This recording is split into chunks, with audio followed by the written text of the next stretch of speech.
since we visited Poisson. Maybe we should head over and have a look around. Hey, traveler. Paimon. Oh, Paimon knows that voice. Over here.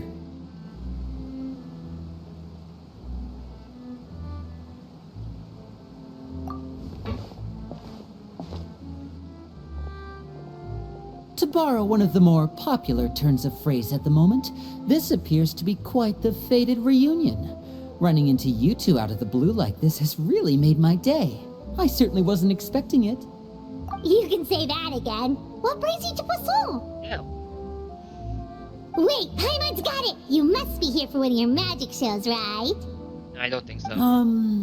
Actually, we've run into a bit of trouble on the home front, so Father arranged for us to stay in Poisson for the time being. Oh, are Lynette and Fremine here too?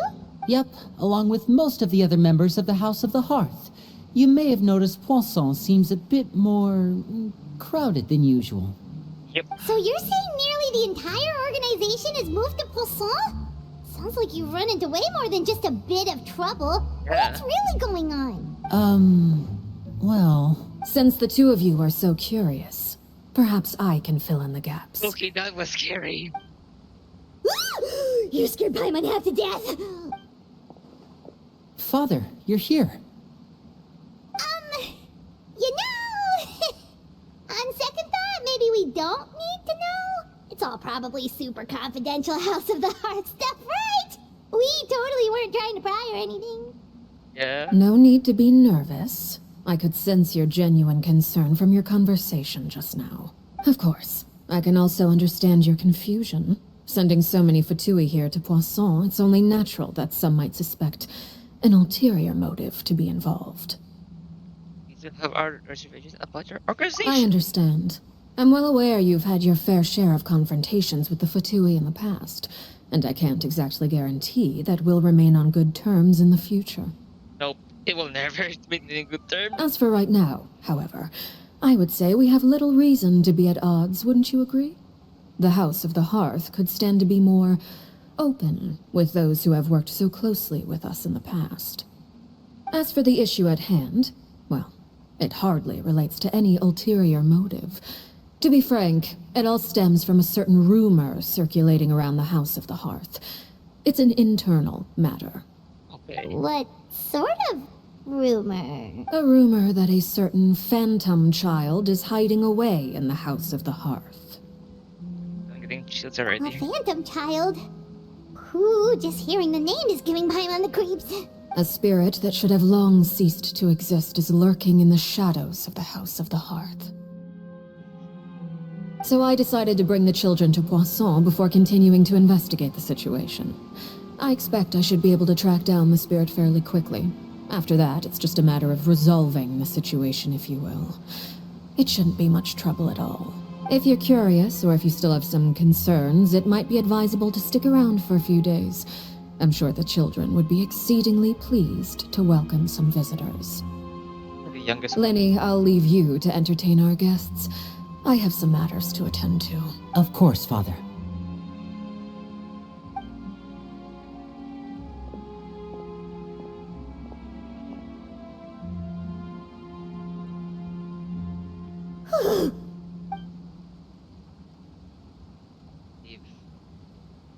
Yeah.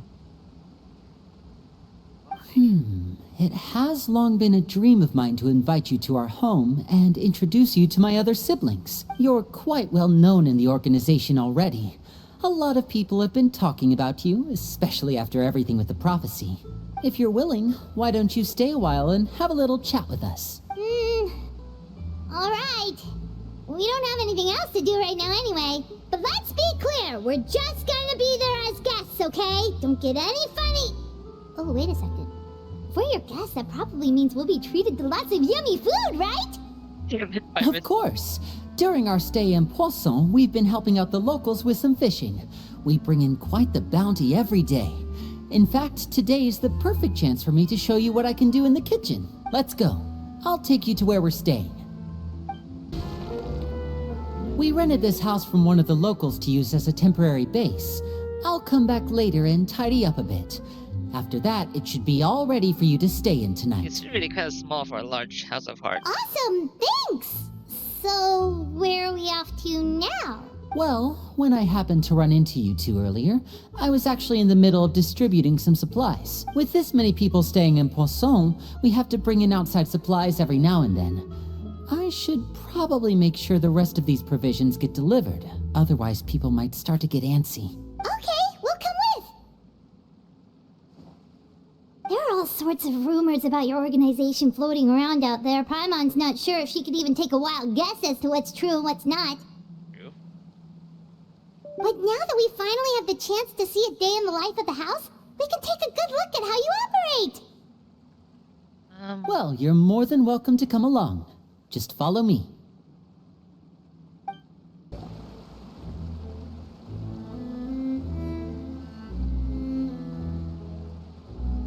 Linny! We're finally here. The supplies. I'm assuming you've... Brought them with me? Yep, here you go. Hello? Something caught your eye? I love it. It's the Traveler in Paimon! No way! Come here, everyone! Hurry! The Traveler and Paimon are here! Oh no. Center of attention right here. One at a time, please. Don't crowd around them all at once. We don't want to scare off our guests now, do we? I'm already scared. Oh, it's alright! Gotta say, Paimon didn't realize we were this famous. I mean, you're famous for being enemy and a friend. Of course! Father and Linny have told us so much about you. Father told us about how you helped Linny. According to her, you're a trustworthy friend. And as far as she's concerned, that's pretty much the highest compliment we've ever heard her give. As you can imagine, everyone's been very curious about you. I heard the Traveler is so strong that she can move a mountain with her bare hands. Nope. I heard Paimon eats so much that she can clean out the entire pantry at Hotel Tabor in just 3 days. Okay, that's true. That is true. Wait a second! That's the rumor you heard about Paimon? Oh, not cool at all! Why is it a bit Oh, stretched? wait! When guests visit, you're supposed to give them gifts and stuff, right? Oh, we don't need something like that. Besides, we don't have anything to give to you. Come on, we insist. I can give you some of my new potions. Just pick your poison. And by that, I mean medicine or actual poison. I've got both. I'm sorry, what? Huh? Or maybe Shaplo can teach you guys about stealth. He's super good at it. He's never been caught. Ah, now that's not a bad idea. I know you usually prefer to fight head-on, but it never hurts to expand your bag of tricks, right? When it comes to eliminating your enemies, staying quiet can go a long way. Trust me, I would know. What's going on here? I was poisoned not too long ago, and I'm still dealing with the after effects. So I'm not quite as good as I was before, but I can still give you some pointers. No. Wait, when you said gifts, Paimon didn't think you meant poison and stealth tactics. But those are the best things we can give you. You don't like them? Ooh, how about this? Tell me the name of someone who really annoys you, and we'll teach him a lesson for you. Arlecchino. I would say Arlecchino. All right, Fold Selwar. I think that's enough suggestions for now. When it comes to being a good host, it's the thought that counts. You don't need a physical gift to make our guests happy. In fact, pestering them with suggestion after suggestion might make them more annoyed than anything. I would say your enthusiasm has certainly gotten across. Really? Yeah. Awesome! It's been so long since we've had guests to play with. If there's anything you need, just let us know. Yeah, especially if it's poison or something. I've got all sorts of potions for that. Where does she learn her potion making from? Well, we'll talk to you all later. We've still got supplies to distribute. All right, see you later.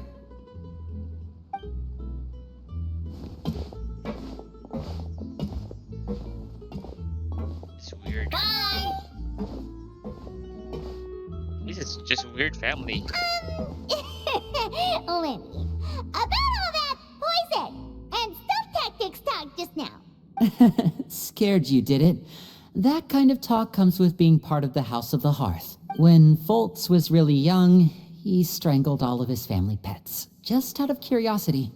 He was labeled a dangerous problem child and was abandoned by his family. Okay. Elwar has an unnatural obsession with potions. Father has forbidden her from trying all the different concoctions she comes up with, but she still tries to test them in secret. You really have to keep an eye on that one. Chaplot is around my age.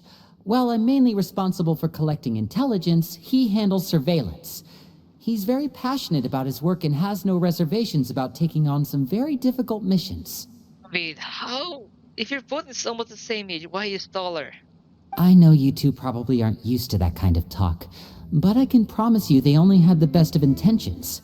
Things like stealth tactics and developing different poisons, they really mean a lot to them. They were just trying to share the best of what they could offer, that's all. Filiol, supplies are here. Thanks. And who are these two? Outsiders? Allow me to introduce you. This is the Traveler and Paimon. Oh, you're the famous duo I've been hearing so much about. It's nice to meet you. I heard you've traveled to all sorts of places. Is that true? Of course! We're making our way all across to that! Oh, good for you. You must be pretty familiar with Fontaine by now, then. Have you seen the new opera that started running recently? I think it's called... The 4,000 Thieves? Oh, this is the first we've heard of it. It seems like it's going to be fantastic. From what I've been able to tell from the posters, anyway. You should definitely check it out if you have the time. The church is nice. Oh, and there's The Blind Maiden, too. That one is supposed to have audience interaction. Seems pretty interesting. After this mission is over, I think I'll go get a manicure. Oh, maybe I should dye my hair. Wonder how much it'll cost. Is it just Paimon, or do these two seem much easier to get along with than the others? Looks like the House of the Hearth has some normal members after all. I heard that. Oops. I'm guessing you're referring to Foltz and the others? Yeah, we're definitely not all like them. I bet those crazies are practically foaming at the mouth right now. I'm sure they just can't wait to get back to Snezhnaya to carry out the plan. That's enough, Filiol. Don't talk about family members behind their back, right? Whatever. Let's go. Guess this is goodbye then. If you ever have some time, we should go see the opera together. How was that? Well, that's it for the supplies. We should probably head back as well.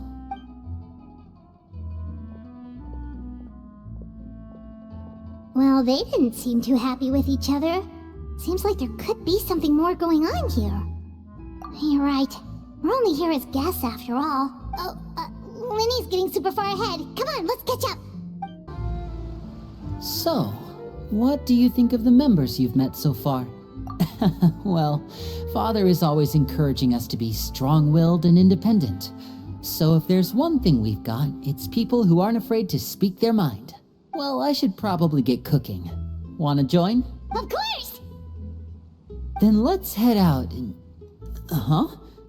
Fremine, what are you doing here?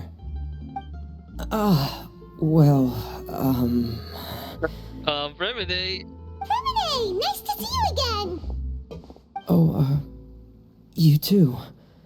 I heard you're here as guests of House of the Hearth. Welcome. We were just going to make some food. Why don't you come along? I could use some help in the kitchen, and I seem to remember you mentioning you wanted to make seafood soup for the Traveler and Paimon. Seafood soup? Oh, Paimon's drooling already. Were you looking for something just now, Fremine? Maybe I can help. It's nothing. I just wanted to see if there were any extra supplies. Yeah, we've got some left over. What do you need? Some food and water. And some clean cloth, if Right. possible.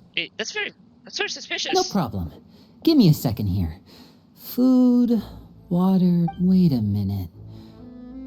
What do you need all of those for? You're not on any missions as far as I'm aware, and you were just going to come eat with us. So what's this all about? Yeah. I thought I'd grab an extra portion because I get hungry at night. Could be because I'm growing, you know, and... God damn it, Remy, your lie is not helping. Fremine, you remember what I told you? You're not like me. Your lying skills still need some work. Tell me what's going on. Is it really bad enough that you have to keep it from your own brother? Maybe it'll be better if we gave them some space. Yeah. This is the first time I've seen that kind of look on your face. Whatever happened, does it have something to do with Father? Yes. Just follow me. Chris. You're back! Oh, and you've brought some friends with you this time. Hello, my name's Linny. I grew up in the House of the Hearth. And you are? Hi, Lenny. I'm also a child of the House of the Hearth. Just like you. You can call me Clairvy. Clairvy? It's nice to meet you. Does that name ring any bells, Lenny? No, not at all. That's not a name we have on our roster, I'm sure of it. What I'm not sure of, though, is how she managed to sneak in. She must be the phantom child Father's been searching for. From the looks of it, I'm guessing you were the one that found her, Fremine. You, haven't told Father, have you? No, I haven't told anyone. I've just been keeping her hidden. For how long? Not since you found her? About half a month now. So ever since we got to Poisson, then. Do you have any idea what you're doing? I know what I'm doing. Really? Because from where I'm standing, it looks like you're hiding the very person Father has been trying to find. If Father finds out about this, everyone involved is going to be punished. You know the rules of the house, Fremine. I know you do. Father doesn't tolerate any form of betrayal. So why are you doing this? I've thought it through. And I just can't hand her over like that. Linny, don't you remember last year? Sheplo nearly died after getting poisoned during that one mission. He wasn't able to get back before the poison started taking effect, and not a single person was there to help him. That night, while I was sleeping, I heard a voice telling me to go save him. I opened my eyes, but I couldn't find the source of the voice. I thought maybe I was just hearing things, but I went to look for him anyway. Luckily, I got there with enough time to save his life. That feeling of being haunted, of hearing voices, it's happened many times in the House of the Hearth. I'm sure you've noticed. So what you're saying is, that was her? She was the one who spoke to you that night? Unless there are other spirits roaming around the House of the Hearth, I don't think there's any other possibility. If Clairvy were our enemy, it wouldn't matter whether she was a spirit or an actual child. I would have acted without a second thought, because that's what Father ordered us to do. But she's been living with us, helping us from the shadows all this time. I think that makes her family. I couldn't just hand her over to be dealt with. Not when there's so much we still don't know. So what's your plan then? You can't keep her here forever. Someone is bound to find out eventually. I haven't thought that far yet. I don't want to disobey an order from Father, but I also don't want to put Clairvy in danger. Come with me. There are a couple things I'd like to say to you in private.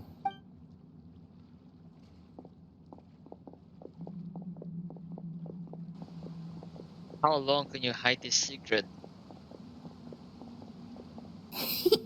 Those two sure care a lot about each other. Well, they got a funny way of showing it. From where Paimon was floating, it sure seemed like they were about to bite each other's heads off. No way. They have a really deep bond. I could tell right away, because I also have a friend like that. I just don't know how long that kind of bond can last. The darkness in the house runs deeper than you can imagine. No one can get out alive. I'm sorry, Liddy. I really didn't mean to drag anyone else into this. Oh, really? You didn't mean to? 'Cause I, for one, wish you did. Huh? What do you mean? You know, when we were younger, you didn't call me Linny. You called me brother, just like Lynette. We grew up together, the three of us. We were all orphans, all rescued by father. Of all the siblings in the House of the Hearth, I think our bond was the closest. Later on, when you started calling me Linny, I wasn't actually surprised. After all, Lynette and I are related by blood. We've had to depend on each other to survive long before we joined the house. Linny, The darkest and most difficult moments of my life happened before you and I had ever met. I'm sure that's true for you as well. Even so, Fremine, we've stood by each other for all these years now, and to me, that means more than blood. You and Lynette are the most important people in my life. No one can replace you. So I won't let you face anything alone. Not if I can help it. Oh, looks like things are getting kinda heated between Linny and Fremine. Maybe we should go check on them. Oh, it's raining. I should put my clothes away.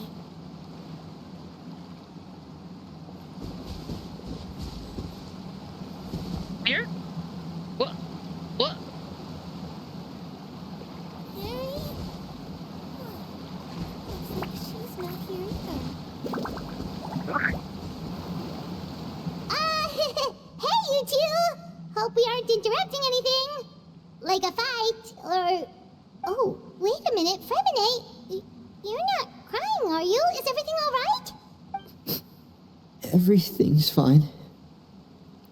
Thanks for asking. Well, we're all friends here, right? We've been through so much together, so if there's anything we can do to help, just say the word. It's just a small family dispute. It's not something our guests should trouble themselves with. In fact, it might be better if your stay ended here. What are you getting at, Traveler? When guests are around, families are often on their best behavior. And any disputes are less likely to escalate. That's what you're trying to say, isn't it? I just... Thank you. I was really hoping to keep you out of it. But even if I could think of some other reason to turn you away, I'm not sure I could convince you. I know things could turn dangerous, so I promise you this. From now on, I'll protect you like my life depends on it. Me too. Well, back to the matter at hand then. If we don't plan on handing Clairvy over to Father, then our only other option is to solve the mystery of her identity before Father is able to track her down. That means finding out where she came from and what she's doing here. Then we can send her on her merry way and pretend like none of this ever happened. I've tried that already. And? And... nothing. I tried taking her somewhere really far away, but... after some time, she just reappeared. She even came with us all the way to Poisson. It seems like wherever the house is, she follows. I don't know much about spirits. Do you two have any ideas? Let's see here. Paimon remembers hearing something like, if you fulfill a spirit's last wish before they died, they'll let go of whatever's keeping them here and return to the ley lines. Oh, it's just that Paimon doesn't really remember where she heard that, so it's not guaranteed to work or anything. Well, sounds like it's worth a shot. Guess that means we should go ask her about her wish. But first, Fremine, I need you to promise me something. What is it? I need you to promise me that this will stay between the two of us. We're the masterminds behind this whole thing. No one else gets involved. Can you do that for me? Of course. I promise. All right. Then let's seal the promise just like when we were kids. Fist bump on 3. Ready? 1, 2, 3. I swear.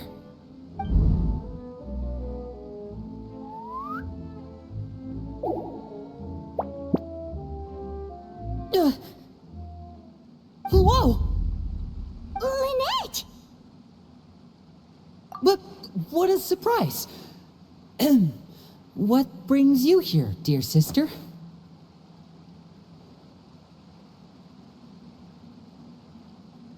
And, when exactly did you get here?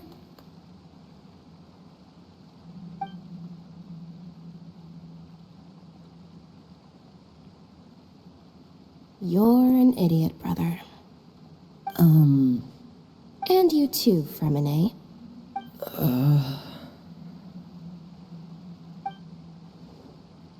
You 3, Traveler. And you 4, Paimon. Wait, what did we do? I've seen Clairvy around the House of the Hearth before. I hadn't seen her in Poisson, so I figured she must not have come with us. But it turns out, you were just hiding her. I heard you talking about your plan. Rather than steering clear of the situation, I'd rather fully join in.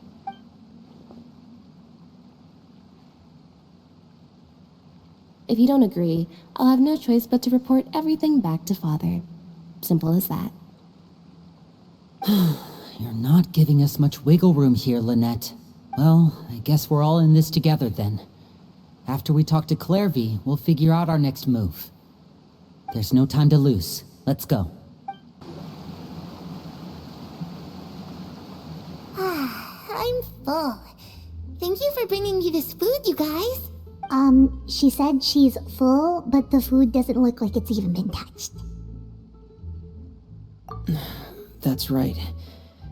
Based on what I've been able to observe, it doesn't seem like Clairvy can interact with the physical world at all. Still, when she's presented with food, she'll always linger around it for a good little while. Maybe, in her mind, she really is eating those things. Does she know that she has already passed away? I've tried to ask her, but she didn't answer. My guess is that she's just as confused as we are. Or maybe she couldn't understand the question at all. Clairvy, if you've got some time, I'd like to ask you a few questions. Sure. Oh, another new friend. Hi, I'm Clairvy. Hello. Clairvy, how did you join the House of the Hearth? Huh? Isn't it the same for everybody? A knave brings you here and then you can't leave. It's just that your name, it's not on the roster. And I've never seen you before. The roster? Oh, I get it now. I think there might be some things you don't know about this place. The people in charge, they're not as nice as they look. They say they keep a roster, but it's not complete. There are a lot of people who aren't on it, and never will be. In this house, some people are family, and other people are just test subjects. Those kinds of people aren't ever going to get a place on the roster, unless it's the roster of people who've been executed. Wait, does that mean the knave... she... Is there anyone that can vouch for you? Perry. She's my best friend. She's the only one I trust in this place. Have either of you heard of that name before? No. Me neither. Clairvy, Perry. Neither of those names are on the roster. But it seems like she's telling the truth. Either that, or this kid's already got a bag of tricks bigger than mine. Maybe we should try a different approach. Clairvy, do you have a wish? A wish? It can be anything you want. Just imagine. It's your birthday, you're blowing out the candles, and your wish is...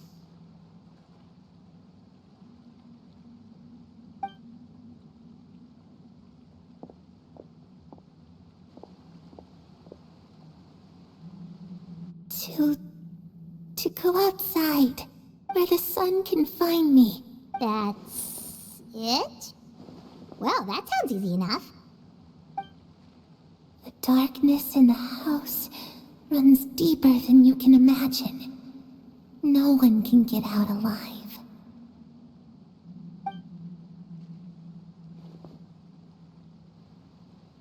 Okay, time to divide and conquer. Listen up. I've got a plan. I'll try and find a way to use basic illusory magic to take Clairvy outside and bring her somewhere with sunlight. Lynette, try and find the list of executions that Clairvy was talking about, and see if her name is on it. Fremine, you stay in Poisson. We can't be the only ones who've had run-ins with Clairvy. I need you to collect intel on everything she's said and done. Understood. I'll try my best. What about us? What should we do? I really appreciate your willingness to help, but this is a family matter. I don't want to drag you in too deep. It's too risky. Let me think.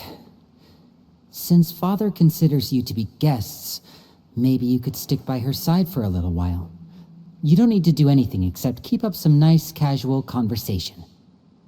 Ah, Paimon gets it. You want us to distract her. I'll give you a magic bird.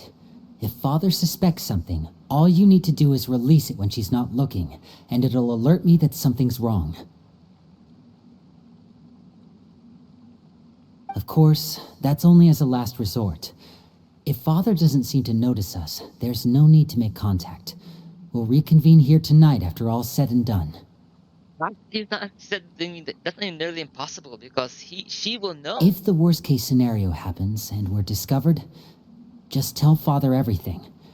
We're not going to let our guests get punished for our own actions. That's where we draw the line. Yeah. You too.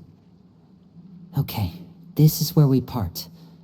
Father should be at the beach nearby.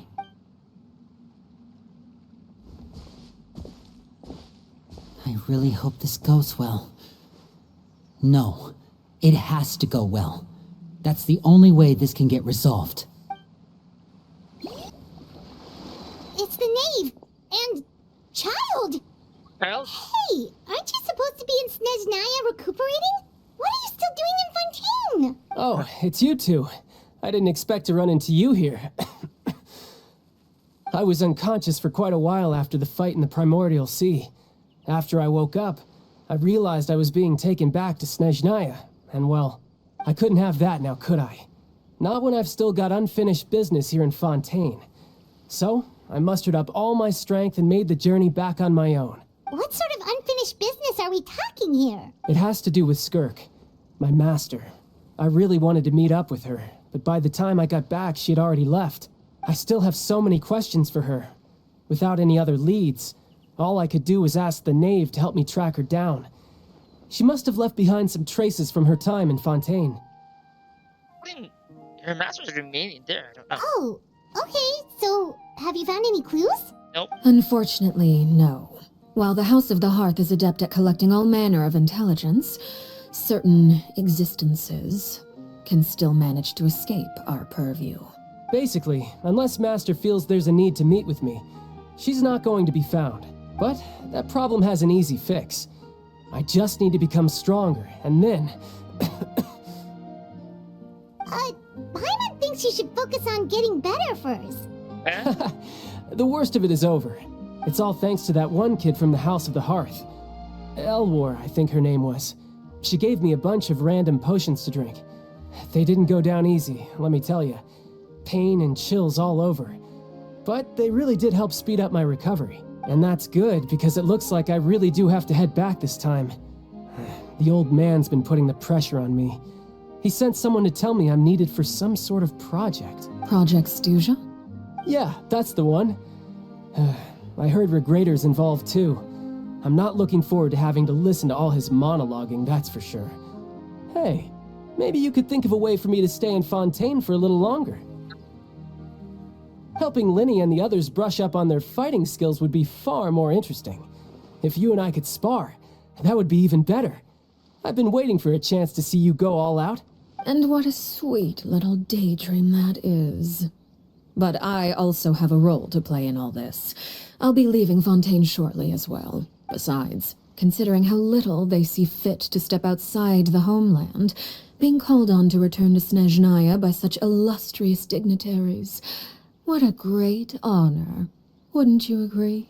Okay, now they're throwing insults. One I could do without, I'd say. Is it just Paimon? Or does it kind of seem like they're... Actually trash talking to colleagues behind their backs. So, dear guests of the House of the Hearth, to what do I owe the visit? Well, we just... right. We're super close to Linny and the others, but we still don't know much about you. Yeah. Is that so? Introductions have already been made, have they not? Well, you see, there's only so much you can learn about someone from a short introduction. At least tell us something a little extra, like, why do you call yourself father? That's a good question. Good question. I'd also like to know. The fact that you have to ask tells me our intelligence work has been quite successful. Telling you the answer to that question would only serve to undermine that success. And we can't have that, now can we? Spoken like a true diplomat. That was some expert sidestepping right there.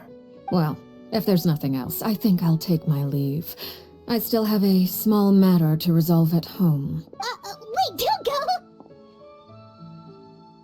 Paimon, don't. Just let her go. Wait now.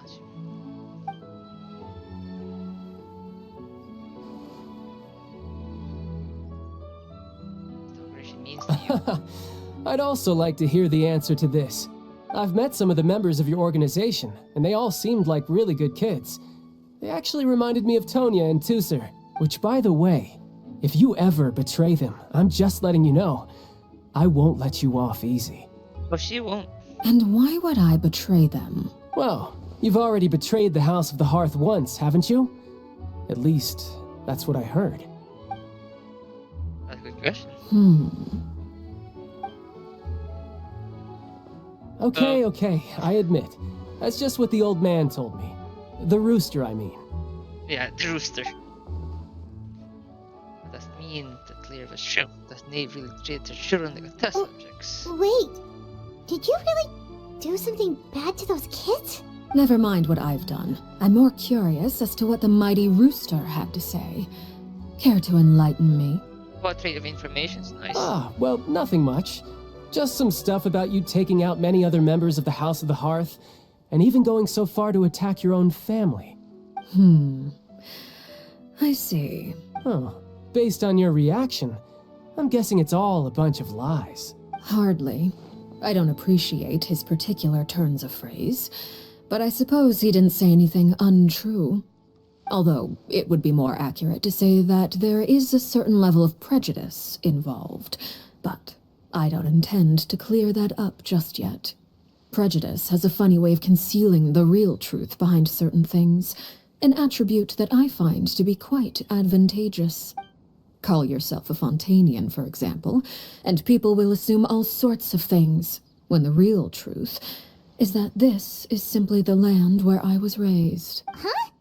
You're not actually from Fontaine? But then why did you try to help out with the prophecy and everything? Yeah. I was trying to protect the children born in Fontaine. Claiming that I myself was a Fontanian simply made it easier to operate. People would hardly suspect a fellow Fontanian of having any ulterior motives. Who wouldn't want to save their homeland after all? The primordial sea wouldn't have any effect on me, but it would have caused great harm to the House of the Hearth. Well, you wanted extra information, didn't you? There you go. I hope that satisfied your curiosity.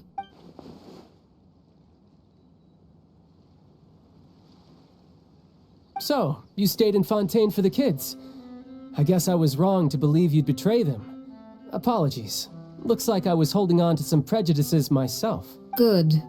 Like I said, I like it when others have misconceptions of me. Actually, while I was recuperating at the House of the Hearth, there was something else that really caught my attention. I heard that members always resolve disputes and arguments with a friendly spar, and the loser has to back down. Seems pretty cool if you ask me. Would also give them plenty of opportunities to hone their skills. Well, that's only a recent development. In the past, such spars weren't nearly so friendly. The losing party would lose everything, including their life. That's the past one. They were that high stakes? Whew, at least that's not a thing anymore. Well, the current atmosphere's not half bad. I'm a bit jealous, actually. You've got so many family members around you, and you even get to live with them. Having a lot of family around means dealing with a considerable amount of bickering and scheming. Once Tonya and Tusser enter their rebellious phase, I'm sure you'll understand. Just imagine. Tusser becomes obsessed with plucking out strands from the rooster's mustache, or Tonya decides to dye her hair 42 different colors. Oh. Okay. I get the picture.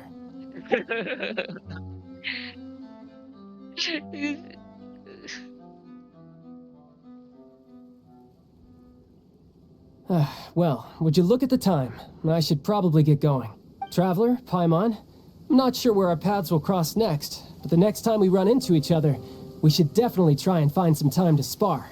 Again, maybe this is a conversation we can have when you look less like you're gonna kill over. All right. Well, thanks for everything, Arlecchino. No thanks necessary. You also played a part in obtaining the Gnosis. I would say we can call ourselves even. I like the sound of that. Well, I'm off. See you all some other time. I'm gonna say this, but the rain does not fit the theme, the story conversation. It's not very deep. We should probably get going too. Do you want to head back with us? Oh? You want me to leave so soon? Oh, well, you see, I'm rather enjoying the evening breeze. If you don't mind, I think I'll stick around for a bit. I have some things to think about. Apologies for not attending to you like a proper host. Please forgive this slight. I do hope you'll have a pleasant stay. we managed to keep her distracted until nightfall. Good thing Child was there to keep the conversation going. You don't think she suspected anything, do you? I think she did. Oh, I wonder if Liddy ran into any issues. Let's hurry back and see how everything went. Liddy, how did everything go? Well, long story short, we ran into a small issue. Clairvy can't go into the sunlight. I mean, Everything was fine at first. She followed me up to the surface just like I told her. But as I led her out of the shadows and into the sunlight, she vanished. I turned around and there she was, standing at the edge of the shadows, silently watching me. Huh. Maybe she's afraid of sunlight, or... No, it wouldn't be her wish if that were the case. Well, we could always try pushing her into it. Oh, true. I've pretty much tried it all already. Nothing worked. Eventually, the sun went down, so all I could do was bring her back here. How did it go with you, Lynette? Good. I've got the list. It's right here. Really? Well, what are we waiting for? Let's take a look!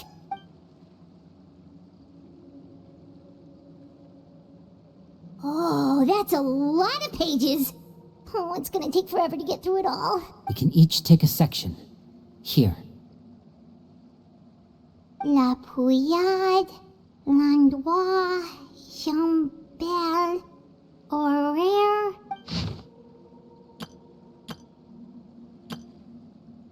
Oh, yikes. That Horaire guy has a huge scar on his face. He's kinda giving Paimon the... I've met him before. The scar is from an injury he received during a mission. I still remember him joking with me about it. He said any future lover would take one look at him and then lose all interest. Did he say anything else? Well, I asked if there was someone he was interested in. He said no, and that's where our conversation ended. It was only later that I learned he really did have someone he liked. He risked everything to escape so he could be with her, but it didn't work. One day, Father asked to see him, and, well, I never saw him again after that. Wait, so that means The Knave, she... It may seem cruel, but it's just one of the rules of the house. Betrayal is not to be taken lightly. We know too many secrets to come and go as we please. So, if you do try to leave, you pay with your life. Her name's not here, huh? Well, that's not too surprising. It doesn't seem like this list is complete. It only contains records dating back around 5 years. Let's shift our attention then. Fremine, were you able to find anything out? Fremine. Sorry. I was thinking about something. I managed to talk to quite a few people, but I couldn't help but notice that the atmosphere in the house was a little... strange. Strange. Yeah, I mean, I know there have been arguments in the past, times when people haven't gotten along. Chaplot and Filiol are a good example of that. Oh, those are two of the people that we met while delivering supplies. Paimon can see how they might not get along. They had very different vibes, and their, interests seem to be pretty different as well. That's to be expected, actually. Father brought us all here, shared her knowledge with us, taught us how to fight. That's one thing we all share. But that's also where the similarities end. Not all of us feel the same desire to stay here. As members of the House of the Hearth, we're also considered part of the Fatui. And to a lot of people, that's an identity they never asked for. Certain members get older and realize they want something else for themselves. But considering the rules of the house, most people would never say that out loud. People like Chaplot and Foltz are loyal to Father and her vision. They're proud to be part of the Fatui. Filiol and Nantoy, on the other hand, well, they aren't quite as enthusiastic. These kinds of conflicts have always been there. It's not like Father is in the dark about any of this. Well, that's true. But it just feels like things have gotten worse lately. Filiol and the others, it seemed like they were meeting in secret to talk about something. I can't say for sure, but I think they've met Clairvy. You think she's been inciting them to act out? No, not exactly. But I wouldn't be surprised if she said something to them about the darkness in the house and how deep it runs. She's told me about it before. Experiments being run on children. People being used as pawns on the battlefield without so much as the strength to survive. And they just believed all that? Without any evidence? Clairvy's words probably gave them the excuse they were looking for. Whether they actually believe them to be true is secondary. This is all because of Project Stuja, isn't it? Whoa. Hold on a second. What's this Project Stuja all about, huh? This is the second time it's come up now. Sorry, but I'm not sure of the details either. I only know what Father has told us, which is that it's something the Rooster and Regrator have been working on together.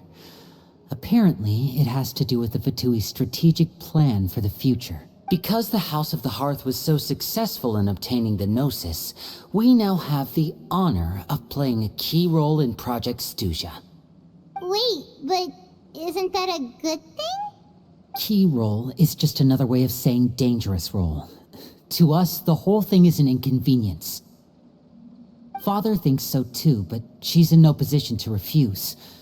Their plan isn't exactly unreasonable, and they've been funneling the house a lot of funding. It's just that we'll lose a lot of members in the process. Participating in the plan, it's an honor in name only. What they're really trying to do is subdue us. The existence of an intelligence organization outside their control makes them feel uneasy.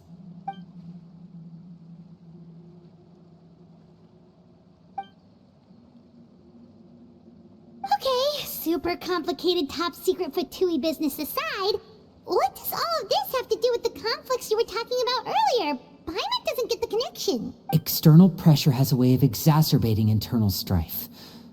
You can't overlook the power of fear either. People are afraid of dying. And that fear is often the impetus for a lot of stupid decisions. I thought resolving the Clairvy situation would make everything go back to normal, but it looks like things are more complicated than I thought. If we leave Filiol and the others to their own devices, sooner or later, Father will be forced to take action. We can only focus on one situation at a time, brother. You're right. Even if we confront Filiol and the others, it won't do any good. It might even make matters worse. We should focus on Clairvy for now. Well, it's getting late. We should head back and get some rest. We'll try again first thing tomorrow. Lynette, you stick with me this time. Fremine, keep a close eye on Filiol and the others. Make sure they don't do anything they'll regret. Good work today, everyone. Have a good night, and I'll see you tomorrow.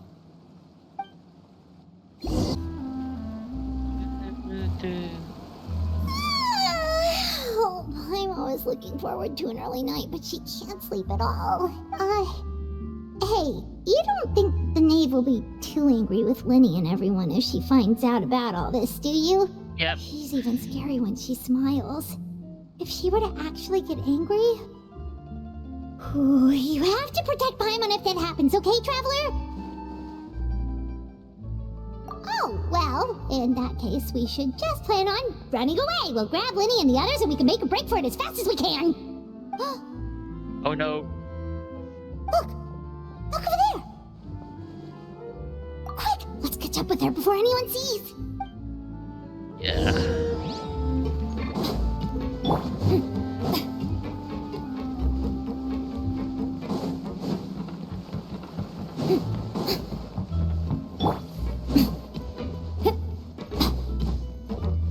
Over there!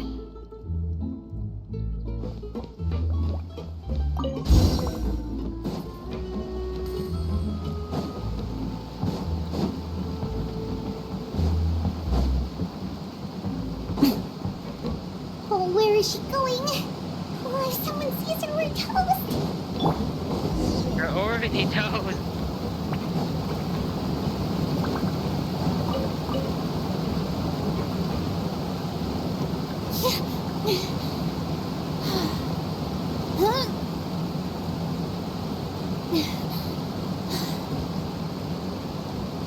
Oh, look! She stopped! God.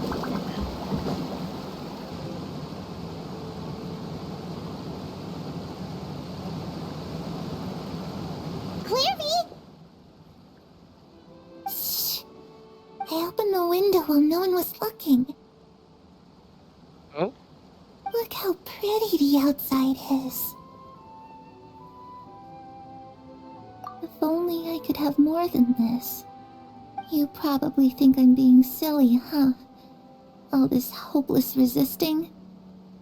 It's better to dream of what I could have than try to make it a reality, right? Please, help us get on the same page here, Clary. We need you to tell us what you know. Can you do that? Sure. Although, after you hear all this, I think you might regret that decision. Everyone in this family is nothing more than a tool. Something to be used and exploited. We're all expendable. Including me. As long as you're useful, you get to stick around. Lose your value. And you're handed over to the doctor, experimented on, and given a fate worse than death. I've seen it happen again and again, and I've had enough. You're saying the Knave did all that? It's just, that doesn't seem like something she would do. She's scary and all, but it seems like even she has lines she wouldn't cross. I knew you wouldn't believe me. Everyone thinks she's a good person. They all think of her like a real mother. There. Mother? But she doesn't deserve that title. She's disgraced it and tarnished it. And if I had things my way, I'd never see her again. It's a pass. If only Perry were here, she'd understand. Perry. There's that name again. Also, Paimon's getting a strange feeling. It almost feels like she's not really here with us. Paimon can't tell if she's actually talking to us or if she's mistaken us for someone else. It could be anything. Well, in any case, it seems like she really needs someone to talk to. We should keep her company for a little longer. She looks so young. But it seems like she's been through a lot. It's getting windy. I should close the window. Ooh, look at the moon. Isn't it pretty? Hey, wanna hear a secret? I heard that if you look up at the night sky in Snezhnaya, you can see the aurora. It's supposed to be super pretty. Even prettier than the moon tonight. Perry and I promised each other that once we're older, we're gonna go see it together. But I can't find her. I'm worried she's also been... No, that wouldn't happen to her. She's special. Mother likes her a lot. I should really go talk to Mother, but we just fought. She doesn't want to see me, and I'm too scared to face her. What should I do?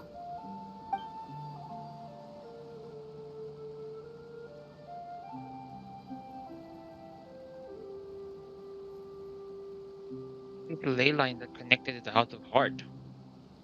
Paimon really doesn't understand what's going on with her. Well, let's head back. We've got an early morning tomorrow.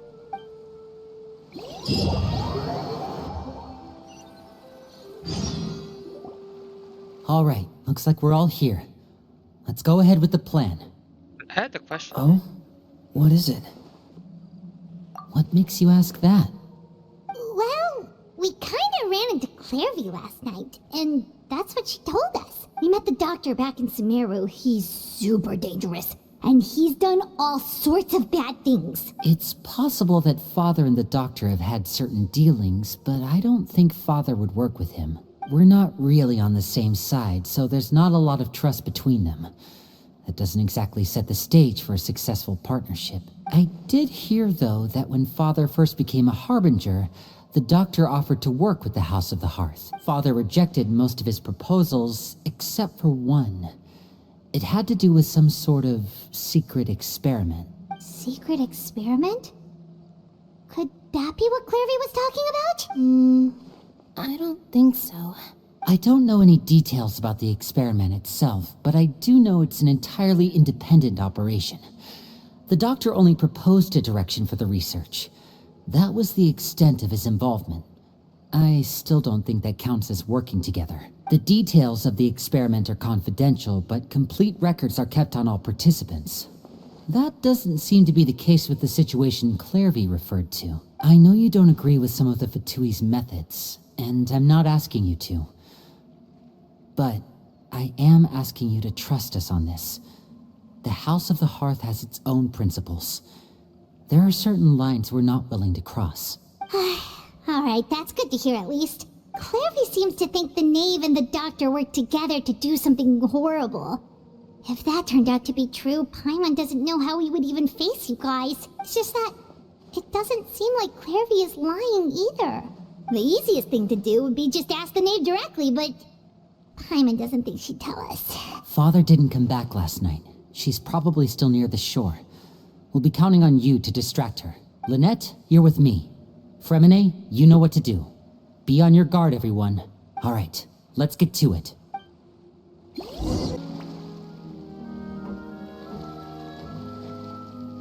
Ah, it's you two again. I must say, you look a bit pale. Did you have trouble sleeping last night? Yes? A little.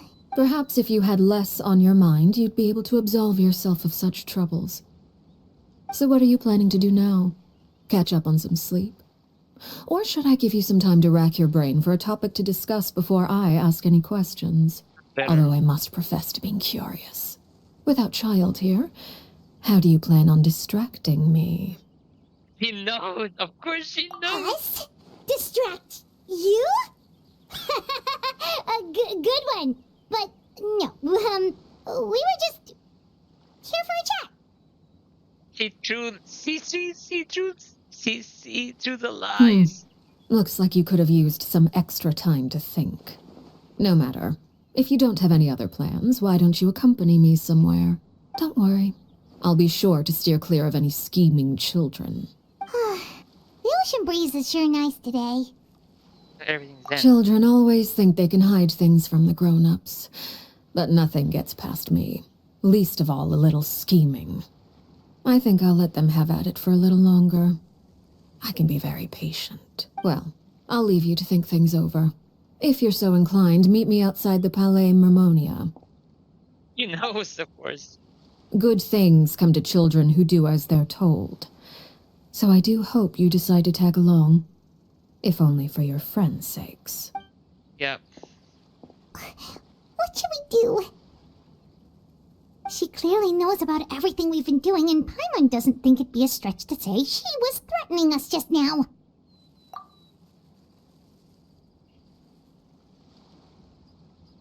Oh, good idea. Hopefully he sees it in time. Well, we should probably head to the Palais Mermonia. Paimon doesn't want to find out what happens if we don't show up. Based on what the Knave was saying just now, it sure didn't seem like it'd be anything good. Okay, then we probably shouldn't keep her waiting. It seems like Linny and the others are on thin ice, so let's do our best to not get them in any more trouble. Seeing as we still have some time before my meeting, we might as well enjoy some pleasant conversation while we wait. I'm glad to see you get along with my children. Being surrounded by good companions is necessary for a child's development. You're not planning on doing anything to them, are you? I assume you're referring to Linny, Lynette, and Fremine. Of course you know. Although, there's that situation with Filial and Nentoy as well. Of course.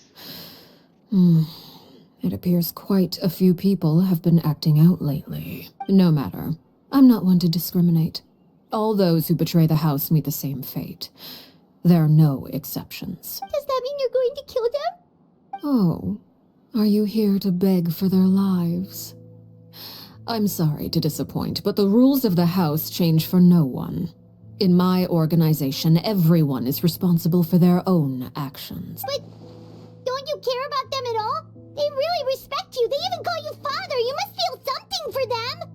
Any organization in which feelings come before principles is one destined for ruin. The House of the Hearth is hardly an exception. You could say our principles are more stringent than most. Perhaps I can offer you this consolation at least. As our guests, you two will not be held accountable along with them. No way to solve the issue. I would imagine Linny, Lynette, and Fremine will be able to keep their lives. As for Filial, Nentoy, and the others, I'm afraid there's little I can do. They can try to escape, but once you know our secrets, there's no getting out alive. But that's awful. Ah, you seem concerned. Out of consideration for my guests, I suppose I could turn a blind eye for a little longer. If Linny and the others manage to dispose of Clairvy in the meantime, all evidence of their wrongdoing will be lost. In that case, I could hardly punish them for something I couldn't prove. No. If their efforts are unsuccessful, on the other hand, all will be held accountable. And the punishment will be severe. It's a deal then. Of course. Oh, and here, I believe this belongs to you. Do try and keep better track of it next time. Of course, she knows. It takes a considerable amount of time to train a bird like this. It would be such a pity if you were to lose it. Permanently. Wait, where did you get that? See, she always knows. Well, I'm afraid that's all the time we have to chat. Now, for the matter at hand. I asked you to meet me here because I have business at the Palais Mermonia. It has nothing to do with you, but I think it would be prudent for you to stick by my side for the time being. There will always be time later to run off and tell Linny what you've learned. Well, time to go. Looks like we wrapped things up just in time. It's like literally a few steps ahead of us. And she...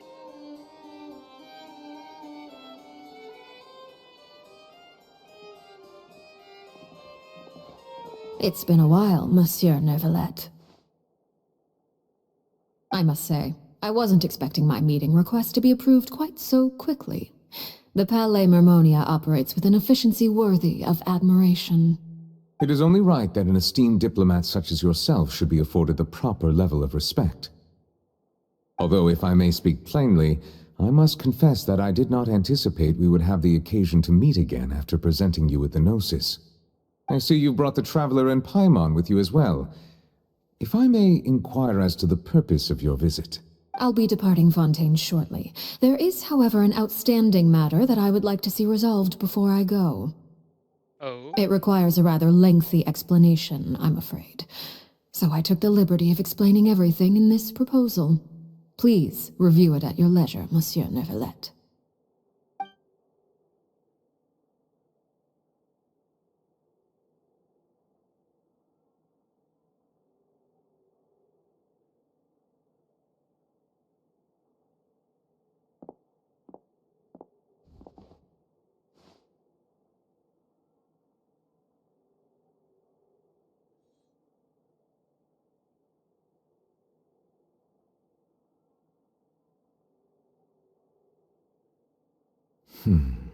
I understand your request. However, at the risk of causing offense, I must admit that I fail to see why you would wish for such a thing. I heard you have a certain fondness for water tasting, Monsieur Neuvillette, so allow me to use water as an analogy.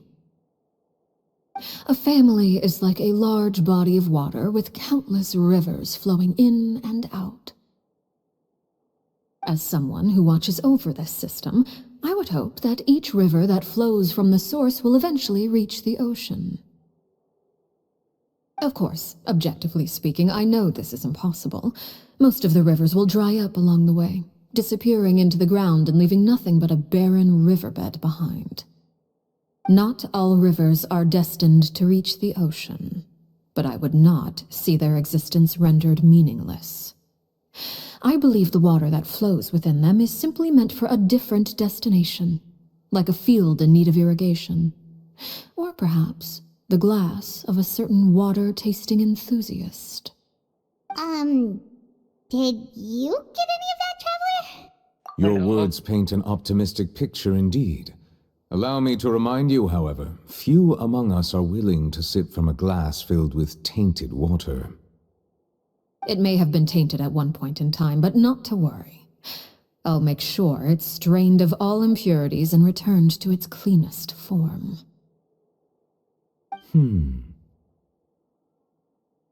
I seem to recall there being a transactional aspect to your proposal. Perhaps you could expound on that? If you accept my proposal, Monsieur Neuvillette, I will gradually withdraw my forces from Fontaine. Oh. And, unless absolutely necessary, I will no longer carry out any special missions within Fontaine. Oh. I presume I can take your words to mean that, in the future, cases similar to the Tartuffe assassination will cease to cross my desk? Tartuffe? Ah, that thief who embezzled funds from all those charities, you mean? My deepest condolences to his family, but without any evidence, I cannot imagine how the House of the Hearth might have been involved in his passing. True. Of course, if you accept my proposal, Monsieur Neuvillette, I'm sure certain measures could be taken to reduce the frequency of such troubles. You choose your words carefully indeed.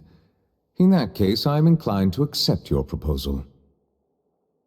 My thanks for your generosity, Monsieur Neuvillette. Well, with that settled, we should be going now. I took the liberty of bringing along 2 bottles of spring water from Snezhnaya for you to enjoy. I do hope I get the chance to hear your impressions.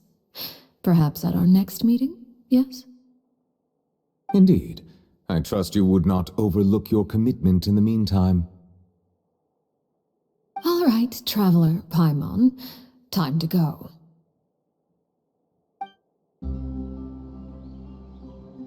So, what exactly were you talking about back there? Paimon only heard you mention some rivers, a large body of water, and then some kind of irrigation scheme. You really want to know?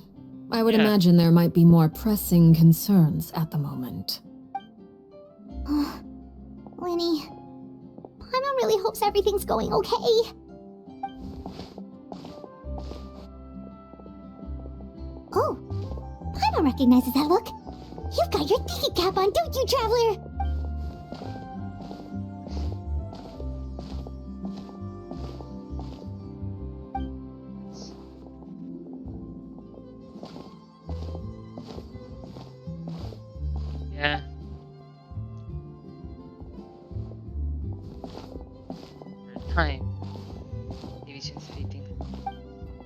Ah, she does knows. Oh, shoot. Are you alright? Oh god. Oh, jeez. I'm so sorry. I was so focused on selling these papers, I wasn't looking where I was going. Well, let me make it up to you at least. Here, take this paper. On the house. Wait, she's like Oh, you don't have to give us anything. Please, I want to. It's not like I'm short on supply. All the extras will be useless come tomorrow anyway. It's my fault, really. I was just trying to bring home some extra mora for the family, but I bit off more than I can chew. I haven't had many takers today, so I'm still swimming in papers. What's going on here? Nothing much. I just ran into your friend here on accident. I Wait. should probably get going, actually, so... Wait, doesn't the guy got a scar? Yeah. Hold on. Oh shit. Of course, I'm happy to compensate you with mora, it's just... I don't have any on me at the moment. I'll take 3 papers. Here. Your payment. Oh! Thank you for your patronage. May the Archons bless you with good fortune. If only I had the chance to run into such generous customers every day. I should probably just take on a smaller inventory though, right? Yep. I'm getting married soon, so sometimes it's hard to not get ahead of myself. Anyway, I should head out. Goodbye! Well, now that my affairs are settled, we should take the boat back to Poisson. We've even... Actually, why don't we stick around for a little longer? Try and best to cover them up. Paimon just realized how hungry she is.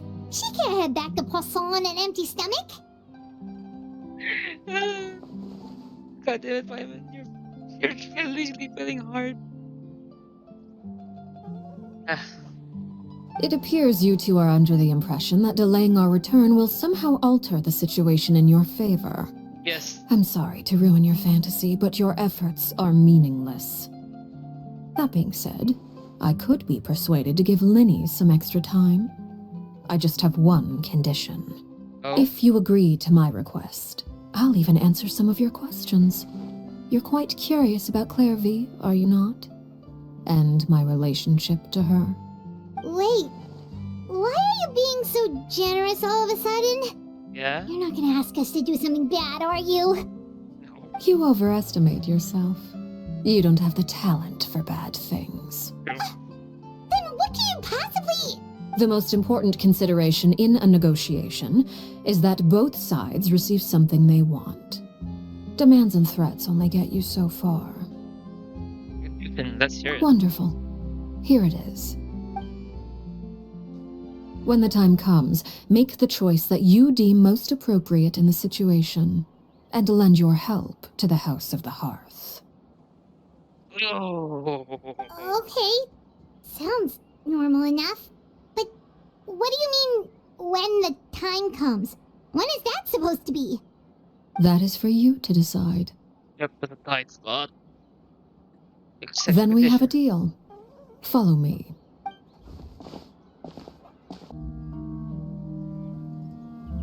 What is this place? Somewhere long forgotten by everyone. It used to be a grand building. Now it's nothing more than a pile of rubble. No one comes here anymore, nor does anyone care about what once happened here. Although it was before I became a harbinger, and before Linny and the others joined the House of the Hearth. Due to certain events, I first killed Clairvy and then her mother. And this is where it all happened. You were the one that killed Clairvy? What? Patience now. Allow me to explain Clairvy's side of the story first. I'll start from the beginning. Clairvy was 6 years old when she was brought by her mother, Crucibina, to live in the House of the Hearth. From the outside, it seemed like a fairy tale. A thriving family made up of kind adults and friendly children. Crucibina was the Knave at that time, and the House of the Hearth was under her control. She was Clairvy's mother by blood, but she was also the mother to all the children in the house. Clairvy was happy here. For a time. But she quickly realized that being part of this family wasn't a fairy tale at all. It was a kind of purgatory. Purgatory? Exactly. The House of the Hearth takes in war orphans from all over Tevat. But as for how to raise them, that depends entirely on the person in charge. Crucibina came up with a novel idea. She would teach the children to fight, force them to duel each other, and then crown as the king of the house the child who proved themselves most worthy of inheriting her title. It's difficult to estimate the number of children who died or were maimed in the process. There's little I can say about the ones who died. The ones that emerged with permanent injuries, on the other hand, well, they still served a purpose. They would be handed over to the doctor to be experimented on, or sent away on dangerous missions. Nothing more than tools to be used and then discarded. So those were the experiments Clairvy was talking about. But what actually happened to her? You said that Clairvy was Crucibina's daughter, so if Clairvy tried to convince her to stop what she was doing, Crucibina probably would have listened, right? Despite being Clairvy's mother, Crucibina cared little for her daughter. She forced Clairvy to join the House of the Hearth only as a means to demonstrate her own impartiality as a mother, to prove that she treated all her children equally. Clairvy did try to convince her mother to change her ways, but it was to no avail. After her efforts failed, the only other option was to rise up and try to fight back. Unfortunately, the other children had already been thoroughly indoctrinated into the illusion of happiness Crucibina had created. Of course, there was one exception. Someone Clairvy's age who knew the truth about the House of the Hearth. Her name was Peruere. Wait, the friend that Clairvy mentioned? Friend, huh? I suppose we can call her that for now. Clairvy was a cheerful and passionate person with a tenacious spirit. Peruere, on the other hand, was rather cold-blooded. Her cold-blooded nature allowed her to see through Crucibina's facade. Yet, it was also this cold-bloodedness that prevented her from acting against it. At least at first.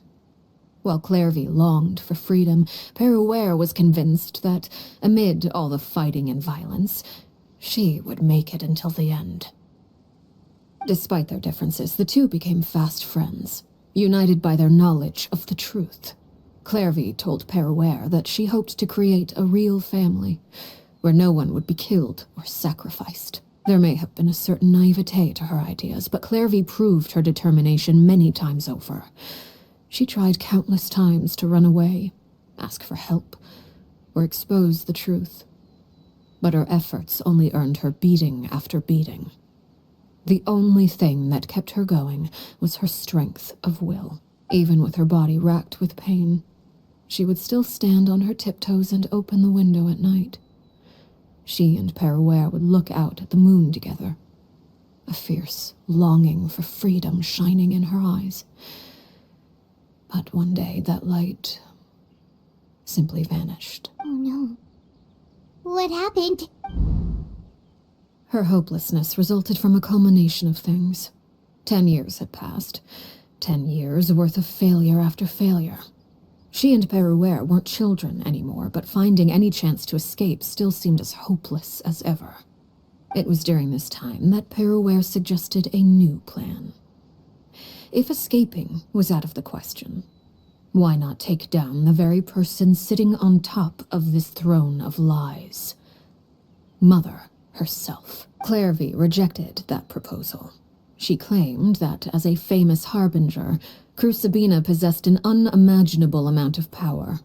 Trying to kill her would have an incredibly low chance of success. Clairvy never gave another reason, but Peruere could see it written all over her face. Clairvy still thought of Crucibina as her mother. Killing her own flesh and blood was a line she couldn't bring herself to cross. If she couldn't escape and fight back, then only one option remained. Precisely. Death was the only way that she felt she could be free. It happened during a duel. When she arrived at the dueling ring that day, her partner turned out to be none other than Peruere, the very person that had stood by her side all those years. It was a fierce battle, but ultimately, Clairvy decided to let Peruere end her life. From that moment on, Peruere's journey was one written in flames. When the rain finally came and washed it all away, there she stood, the sole victor in Mother's endless game of slaughter, a trail of corpses strewn across her path to success. It was the very result she had predicted 10 years prior. Even then, she believed she would make it until the end. She wasn't surprised by the fact that she emerged as Mother's undisputed heir. Rather, her success left her with an inexplicable sense of restlessness. She was unsettled. And there was only one thing that could quell that sensation. Perhaps you two would like to take a guess as to what it was? Crucibina, you mean? But... Correct. This is the place where Peruere killed her best friend. A mere year later, this is also the place where she fought tooth and nail to kill the mother they shared. The moment she acted, any conception of what was right or wrong ceased to matter. It's one of the principles of the house. Only those who survive get to write the rules. Peruere won the battle, and became a harbinger herself. After which Her Majesty, the Tsaritsa, bestowed upon her a new name. Arlecchino. So the Perry Clairvy was talking about... It was you all along. You're Peruere. Arlecchino is just a name you got later. I left that name behind long ago. I must say, hearing it now does bring back memories. After I defeated Crucibina, the moniker of Mother died with her. I chose to forego the title she called herself, and even chose to give up my own name. I rebuilt the House of the Hearth under a new identity. Not only as Arlecchino, but as father. And that is where the story ends. Any more questions? So, who is she exactly? Yeah. Based on what you just told us, Clairvy wasn't a little kid when she was killed. So the Clairvy we met... Was she really a spirit at all? I suppose you could call her an illusion born of flame. Her existence is like ashes to a fire. Something left over in the wake of blaze and ruin. You see, a certain power runs through my veins. It's not unlike a curse. My flames leave behind shadows of anything they consume. Of course, the chances of those shadows morphing into a sentient entity are exceedingly slim. Clairvy is a very special case. Clairvy died when she was 16 years old, but what emerged from the flames was her 6-year-old self. Her appearance wasn't the only thing affected. Most of her memories were lost to the blaze as well. Memory is a mysterious thing indeed. Losing a portion of your memories will alter your sense of self. Lose 10 years' worth, however, and it would be like living in the past. Like returning to a version of yourself that never grew up. No wonder Paimon got such a weird feeling when we were talking to her. Perhaps I should put it this way. Clairvy is someone trapped in time. It may seem like she exists with us in the present, but she truly lives in the confines of her own past. So if all of that is true, then you must have known about Clairvy for a long time. Yes. Indeed. She's a rather volatile and unstable entity. Sometimes she would look after the children. She's even saved some of their lives. But other times, she would hide from me and become obsessed with revealing the truth about the house to anyone who will listen. Shadows don't have the capacity to learn or grow. Any new information they encounter is quickly forgotten over time. Your attempts to expose Clairvy to sunlight. They failed, yes? The reason is actually quite simple. In Clairvy's mind, the house is impossible to escape, and it is this very perception that traps her there. But no matter. All I have to do is kill her again, and all will be resolved. I don't anticipate so much as a single speck of ash will be left behind this time. Wait! Paimon can understand why you might want her gone, but isn't there another way? So what if she's trapped in her 6-year-old self? She's still your friend! At least talk to her first! It's too late for that. She broke the rules, and now she must be punished. That goes for Filial and Nentoy as well. She's had quite the effect on them. I hope you understand. The difference between Crucibina and myself lies in our formulation of the rules, not our policy for enforcing them. Upholding the rules without question is a trait we both share, because that is how a household should be run.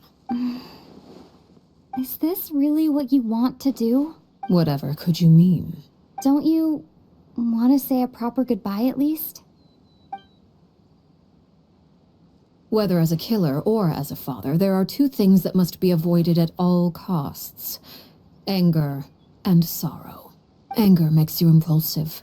Sorrow causes you to waver. Well, it appears it's about time to proceed. Before we arrived, I told some of my well-behaved children to bring our troublemakers here by nightfall. I do believe I've kept my end of the deal. I gave your friends quite a bit more time. As for what happens now, we'll just have to wait and see.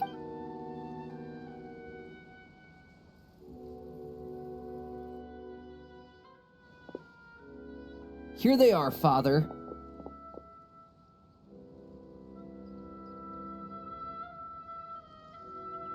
Couple some children's. Oh, you gonna execute him? Seeing something like that would actually be a first for me. Lenny! I'm sorry. I heard about how you helped buy us more time, but I still failed. I couldn't find a way to fulfill her wish. Huh?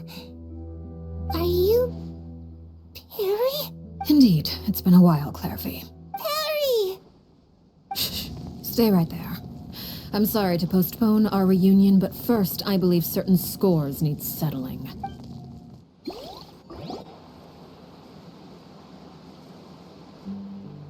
Father, let me explain.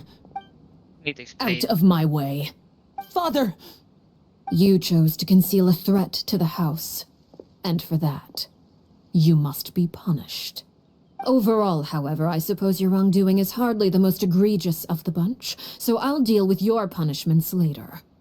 As for right now, the more pressing concerns are the traitors among us. By traitors? Do you mean us? Father, let me explain. We didn't mean to... Fultz, why don't you share what you heard?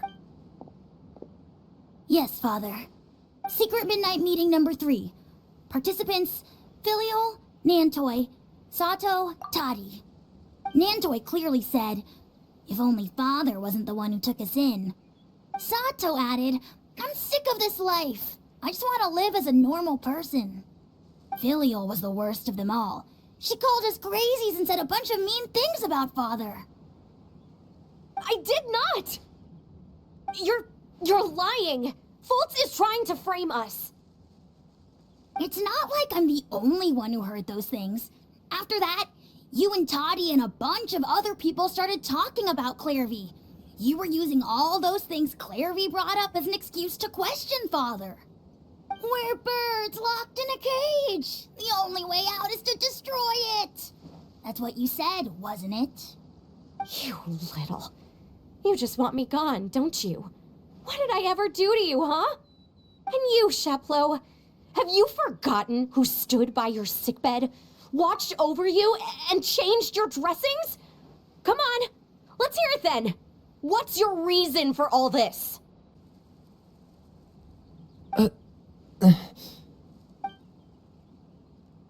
You're wrong, Filial. We don't want you to die. You're our family. Liar. You wouldn't be doing this if that were the case. So why? Why have you backed us into a corner? We all live in the House of the Hearth. You know the type of work we do, Filiol. A single betrayal can cost dozens of us our lives. It's not like it's never happened before. That kind of thing is hard to forget. That's why the House of the Hearth cannot tolerate any form of betrayal. Ever since we came to Poisson, you've had 7 secret meetings. A lot of the things you talked about really crossed the line. You've been spying on us for half a month? Wait a second. Now that I think about it, the move to Poisson was just a way to make it easier to spy on us, wasn't it? Because we were all in one place. You've had this planned all along. Filial, Nantoy, I'm sorry. I owe you both my life. I owe Clairvy too. If it weren't for all your help after I got poisoned, I wouldn't be standing here today. If this were any other situation, I would do anything to repay that kindness, even if it cost me my life. But rules are rules. I'm sorry. My hands are tied. Why? Why? That's enough, Filial. We made a mistake, and we should own up to it. We broke the rules, plain and simple. And now we have to face the consequences. I'm sorry, Chaplot. Foltz. I'm sorry, Father. We accept our punishment. Chaplot, according to the rules of the House of the Hearth, how should these traitors be punished? All those who betray the house pay with their lives. And so it shall be.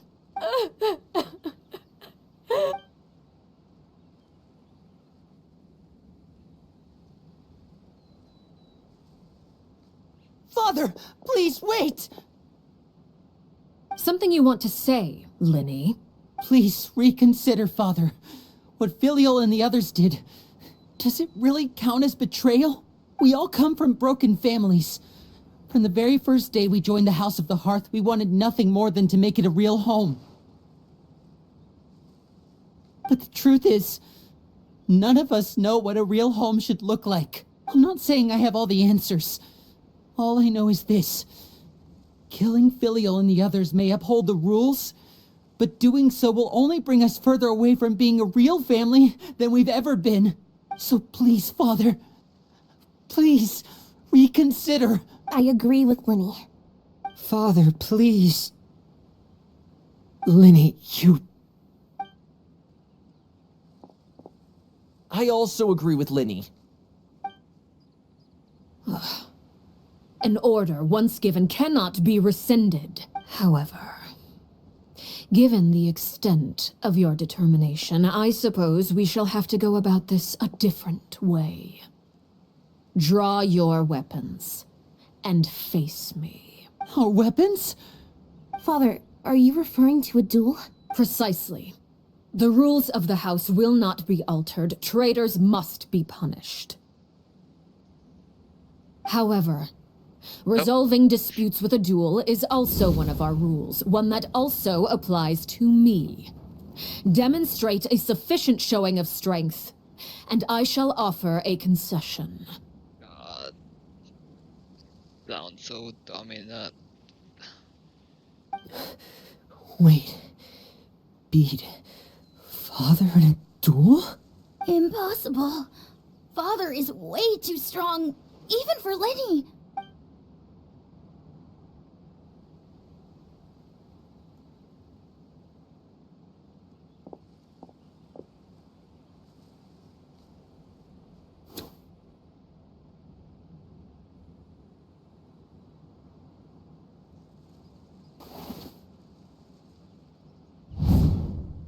I want to use a party like them, but I don't have the party set up yet. Did you hear that, Traveler?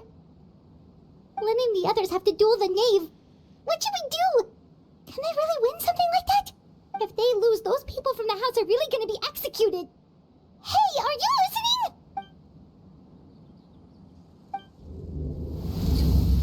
Don't you want to say a proper goodbye at least? Anger makes you impulsive. Sorrow causes you to waver.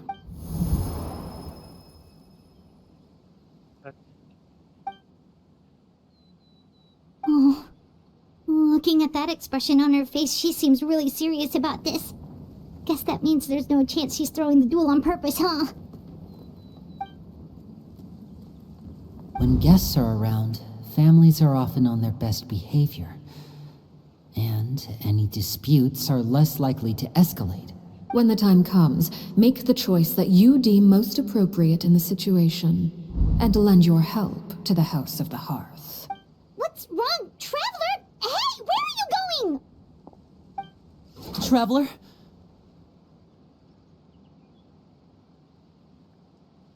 You're asking to join the duel against the Knave? I'll allow it. We do have a ready-made dueling ring at our disposal, after all. All I would advise is this. Keep a firm grasp on your weapon, and give it your all. Any less, and you may just lose your life. Ah, she's hot. Really hot. Emerge. Shower me with... It's my turn now. Let the world collide! A proper send-off from the Spina with love. Hey there! Hey! I will have order. Now that's more. Now's our chance. Is it my turn? With the fall of darkness, destruction shall rise. This is Have order. a taste of purgatory. Spare your over here. Running isn't good. With these rising flames, Time to shine! Ha-ha! Watch out! out! Trapped like a bunch of hell.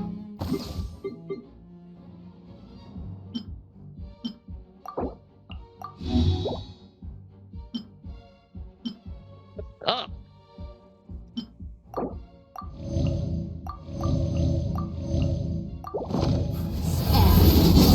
Proper send-off from the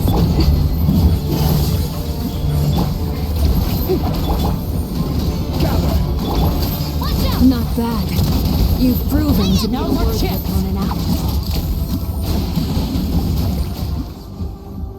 Boy.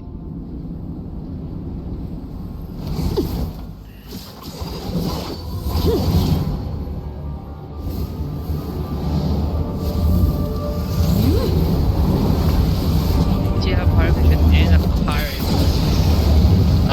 illusion?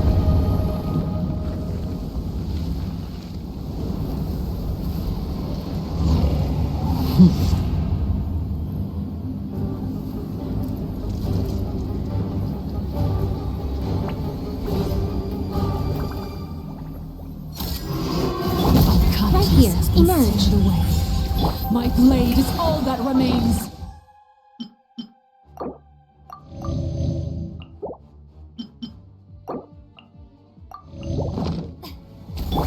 Right now. Stabilize. Boy. Order guide you. Watch out for Father's movements! Look out! Right now. A sight to behold. Right here, right now. Coming at ya! Coming at ya! Solidify. Now's our chance!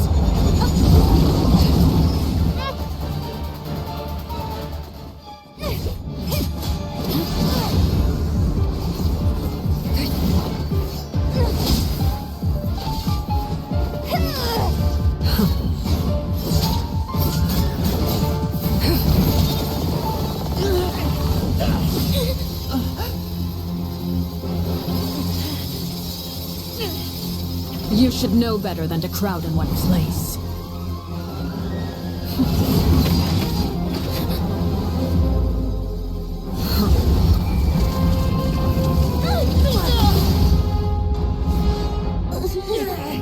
Oh, I know.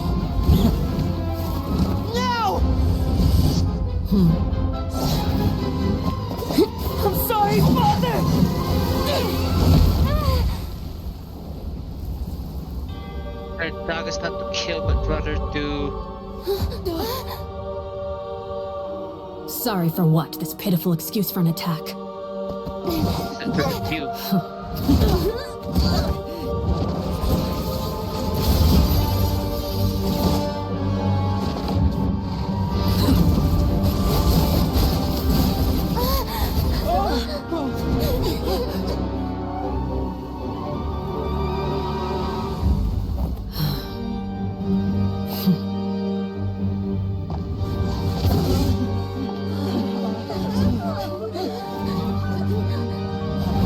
Father, no!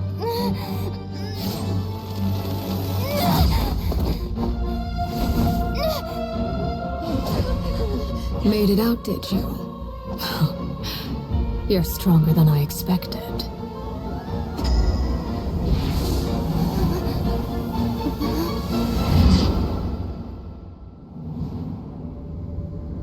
Crimson Moon.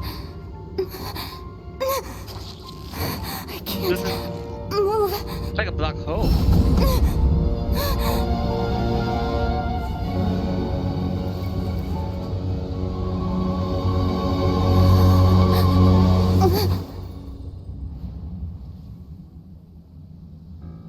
Still, not strong enough to beat me.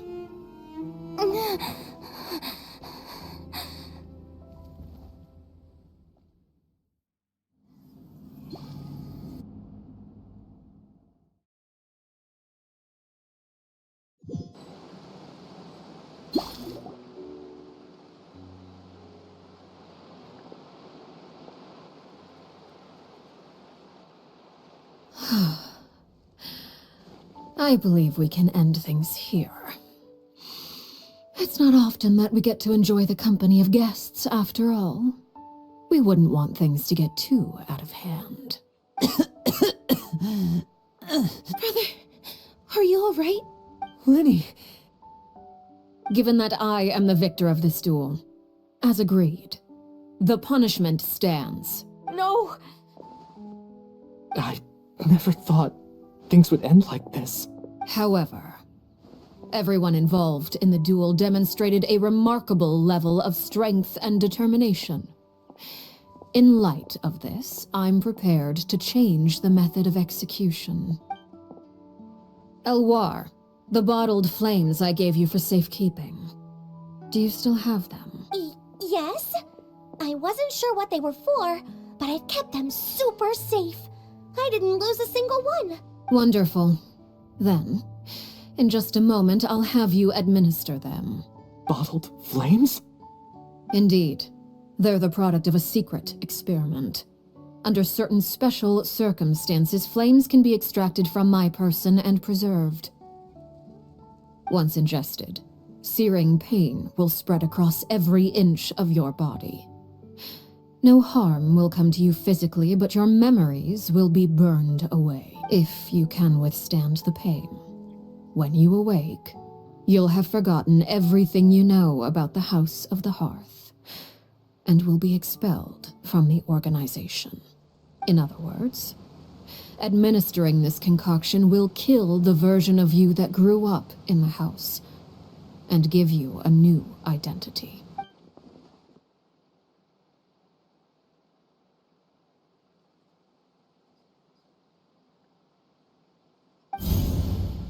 Memory is a mysterious thing indeed. Losing a portion of your memories will alter your sense of self.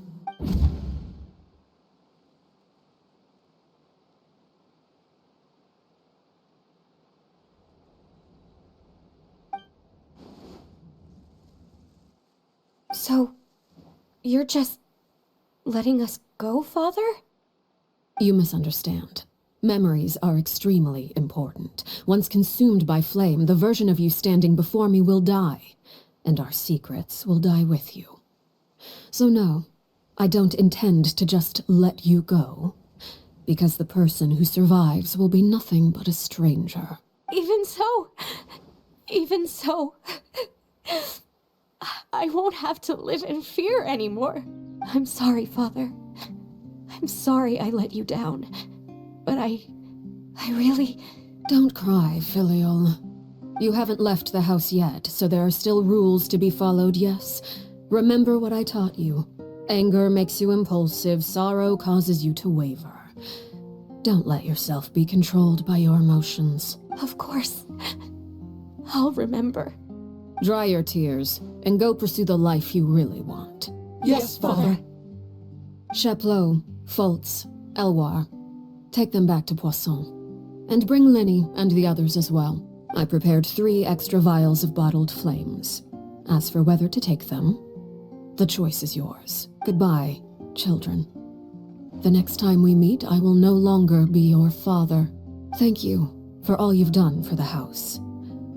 I hope you have bright futures ahead of you.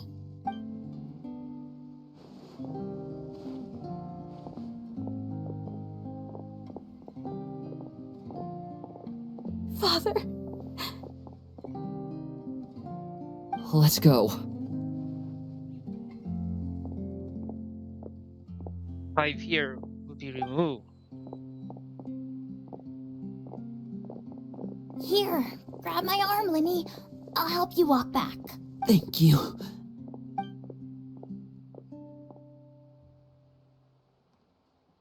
Clairvy.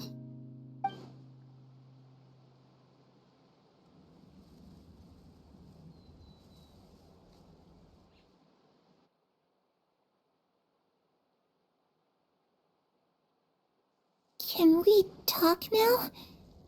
I've been waiting for a super long time. You really are Perry, aren't you? I haven't seen you in so long. How come you're all grown up? Wait, did I somehow travel to the future on accident? Or am I dreaming? What a long dream. Neither. You died, Clairvy. That's what happened. You could have at least sugarcoated it a little. Look, she's that speechless. Oh. Okay then. Huh? That's it? You accepted it just like that? Yep. If that's what Perry says happened, then I believe her. Perry wouldn't lie to me. Plus, I don't really need to know why I'm like this. I'm more curious about what happens in the future. If you're a harbinger now, Perry, that means Mother is gone, isn't she? Can you tell me about it? I want to know what happened to her. And to me. You never stopped trying to defy fate. At first, no one believed you. You could only vent your frustrations to the moon. In fact, you often sought comfort in the night sky. You wanted to see the aurora, so one night we promised each other we would go to Snezhnaya to see it together. Later on, you tried to run away, but you were brought back each time. Mother spared your life, but it wasn't out of kindness. Instead, she decided to make an example of you by slowly torturing you over time. That way, the other children would know what happens to traitors. Still, you never gave up. Mother hoped that through ruthless duel after ruthless duel, she would be able to crown an ultimate victor among the children she raised. But you called on everyone to unite, to fight to a draw in order to reduce casualties. Your efforts may have only delayed the inevitable, but still. You gave them hope. You tried everything you could think of, but every attempt ended in failure. Still, you never turned your sword on Crucibina, and you never turned it on me. On that gloomy day, you told me, for the last 16 years of my life, I've done everything I can to fight for freedom. But now, I realize that the only freedom I truly possess is the freedom to choose to die. I never imagined I would say something like that. I must have been feeling really worn down, but somehow, I still think I understand. According to Mother's plan, only one of us was going to make it until the end. And I always hoped that person would be you.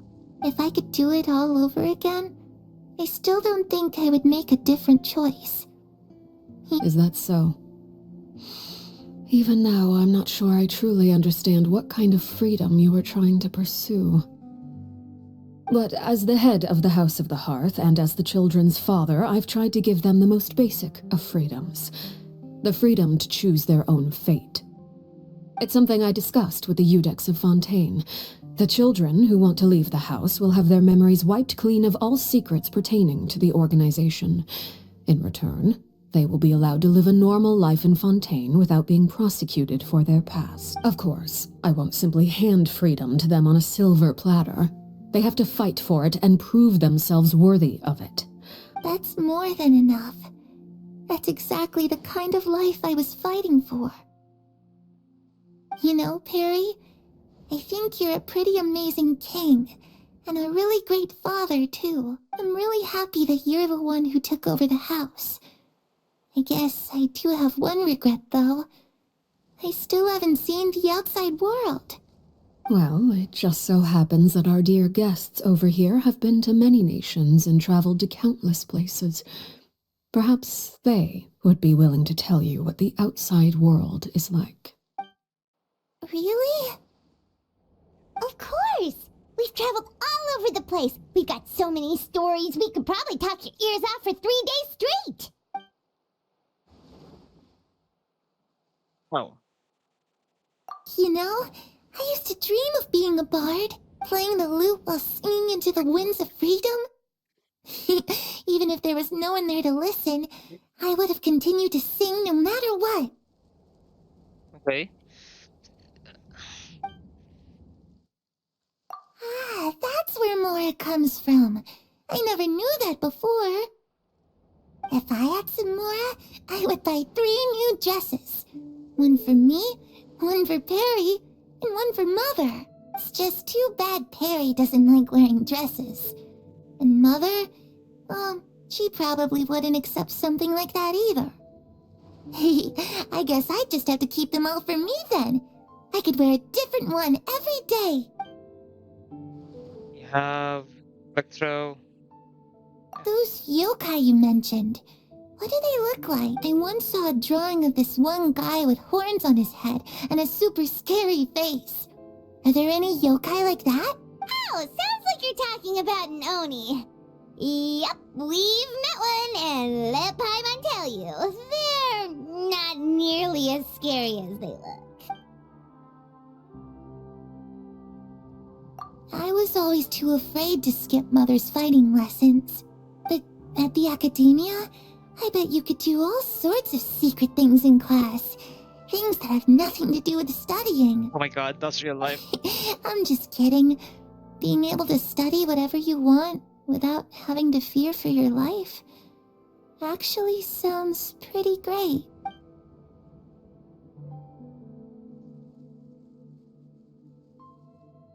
The situation was super dangerous. Lenny and Lynette were accused of committing a crime, and they were going to have to stand trial at the Opera Epicles. Oh no, that must have been hard for all of you.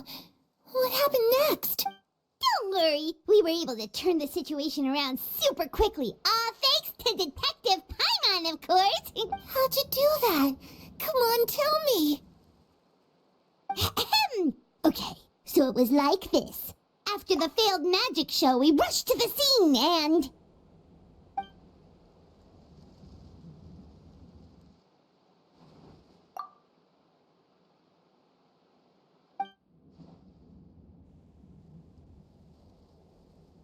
As a kid. Shadows don't have the capacity to learn or grow.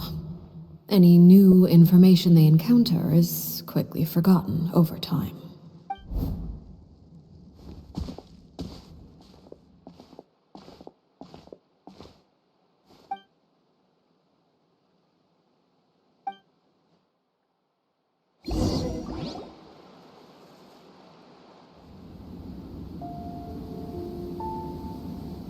Clairvy, you've worked tirelessly from the shadows to overthrow the House of the Hearth.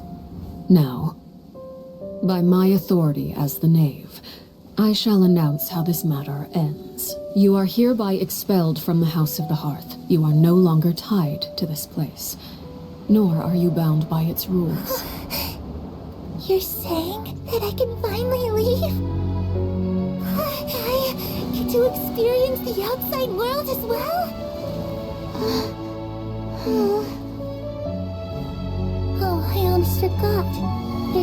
getting older for me. Still, seeing who you grew up to be makes me really happy, Parallel. Take care of yourself. Goodbye. May we meet again someday.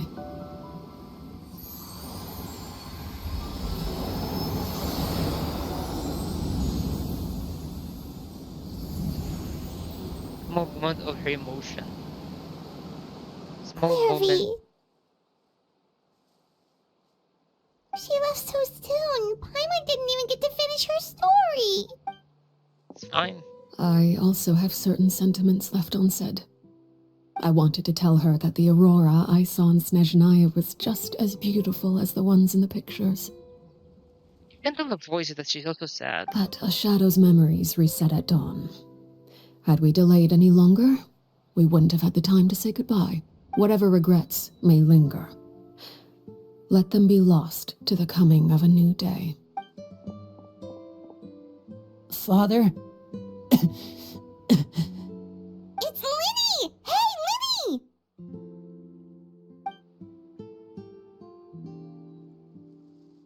What is he doing back here? Let's go check it out.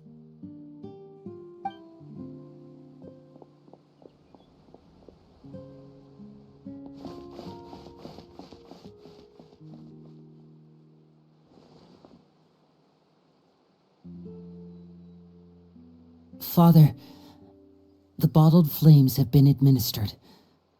Filial and the others have left the house.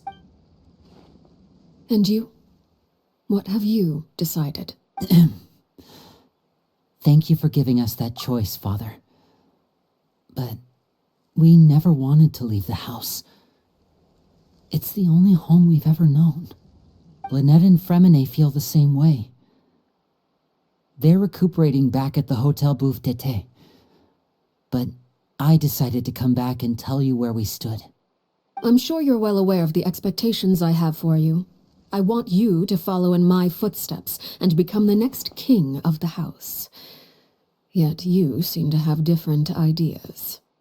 I must admit, I'm rather surprised by your decision to stay. There's nothing wrong with choosing to live a quiet life. Leading this organization is a heavy responsibility, one not so easily carried by someone forced onto the throne. I just never understood what you saw in me. What made you believe I was deserving of that throne? You're brave, talented, and, most importantly, you cherish your family. You would do anything to protect them, even if it costs you your life.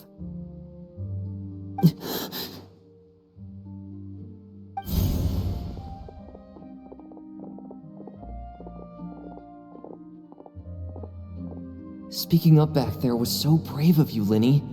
It's all thanks to you that we were able to convince Father to back down. You're a hero, Linny. Hero. Father is the real hero. Had Father gone all out during the duel, there's no way I would have walked away with my life. She must have had it all planned from the beginning, from the very moment she suggested a duel. I'm not deserving of that title. I'm not strong enough or smart enough.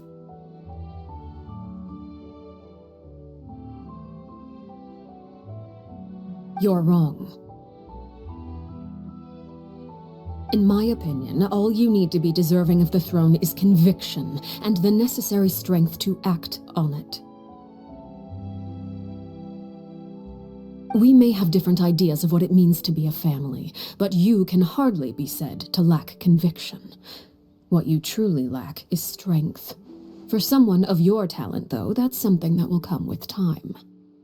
Even without that strength, you still chose to face me in a duel, even though the odds were stacked against you.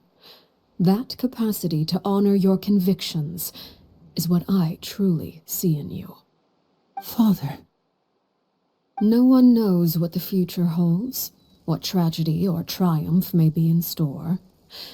Being at the head of this organization requires the strength of will to face whatever comes. Caution will only hold you back. If reaching a certain standard were required to go after what you want, I would never have succeeded in killing my predecessor. Back then, there was still a considerable gap between our abilities. Strength may decide the ultimate victor, but those who let a lack of strength dictate their decisions or undermine their convictions will never be worthy of the throne. I understand, Father. Thank you. Children must grow up to surpass their parents. Only then can a family continue to flourish. The road ahead is not an easy one, so I'll ask you one last time. Are you certain you want to stay? You've done so much for me, Father, and that kindness must be repaid. Plus, with Project Stuja at hand, there are many dangers ahead, and I, for one, don't intend to back down. Protecting my family at all costs, that's my conviction. Then you're welcome to stay. As for Project Stuja, you need not be too concerned. If those cowardly businessmen and heartless dignitaries try to take us down, I'm prepared to teach them a lesson. Having members who longed for the light was our organization's last weakness. With those members no longer among our ranks, the House of the Hearth is like a spider hiding in the shadows. We need only wait for our prey to come to us. At present, our imperative is to use their plan to our advantage. In doing so, a crimson moon shall rise amid the frigid blizzards of winter. No demonstration of loyalty shall go unrewarded, and no sacrifice shall be in vain. As for the two of you, whether we meet again as friend or foe, I'll remember the camaraderie we shared in this moment. No matter how arduous the journey ahead, I hope we both reach our desired destination. Every journey has its final day. Didn't Linny say that Lynette and Fremine were recovering at the Hotel Bouffe d'été? Oh, Paimon wonders how they're doing. Maybe we should go check on them. Lynette? Fremine? How are you feeling? Much better. Whew, what a relief. What about you? Are you feeling alright? That's right. I knew you'd come out unscathed.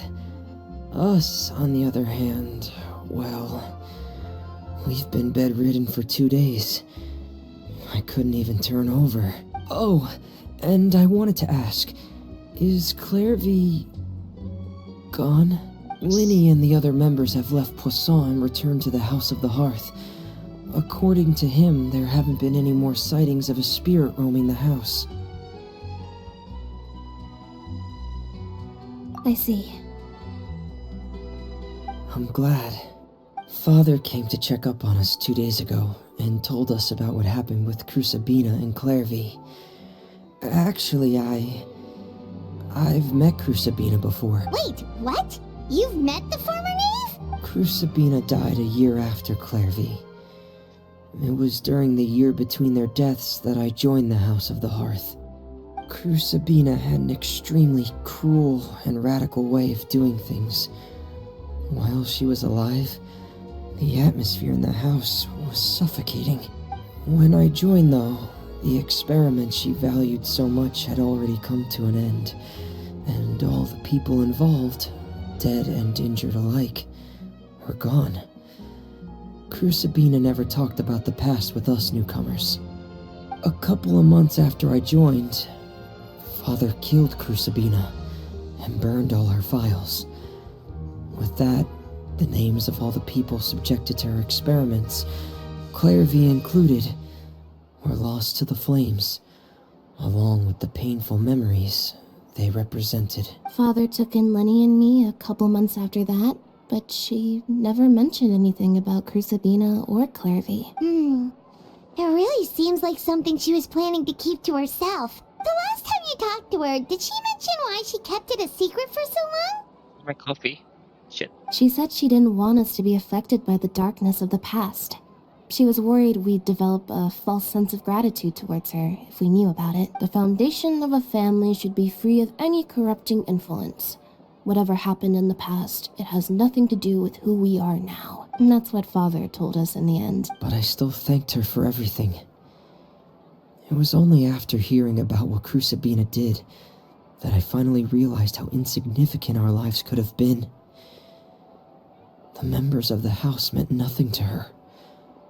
To say that she valued them in any way, even just as a tool, would probably be giving her too much credit. If Father hadn't taken over the House of the Hearth, I probably would have already...